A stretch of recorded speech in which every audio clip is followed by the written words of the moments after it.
The first emotion that I felt was just fear. What was her life going to be like? It just came over her body like a wildfire. I don't remember, any part of her body that wasn't hurting. We had started with a rheumatologist. He started her on anti-inflammatory drugs, and I don't remember, the first ones, but they weren't working. And so each time we'd go back, then they would try a new drug. And the other doctors were only concerned about the symptoms. They weren't trying to fix the root of where this was coming from. Dr. DaSilva, he was looking for the root. He wanted to find out where it was coming from.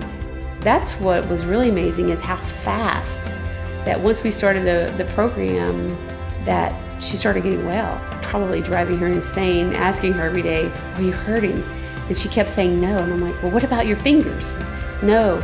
And she would get irritated because I'm like, "Nothing hurts, there must be something hurting on you."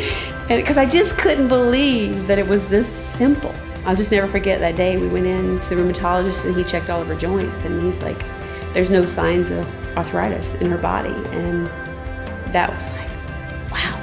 Now I know that God's going to use her story. And I just pray that, other kids and, others that they hear her story will know that, they don't have to live their life in pain and suffering, like we thought that we were going to have to. So I'm just so thankful that God brought us to this place. When I think back, a year ago, Christmas, wheelchair, and a year this time, she's walking through Disney. And then in March, a year ago, she couldn't participate in the Olympics at school. And then this year, she's running and doing the broad jump. When we run at school and stuff, I'm not that fast of a runner. Like, I can't run fast. And my friends are like, "Kristina, last year you couldn't run." Another classmate that she has arthritis, and he's sitting in his wheelchair, and that was really kind of like a reminder of where we came from, and just to see him sitting in his wheelchair and seeing her running, and like, wow, like that's where we came from, because sometimes we forget.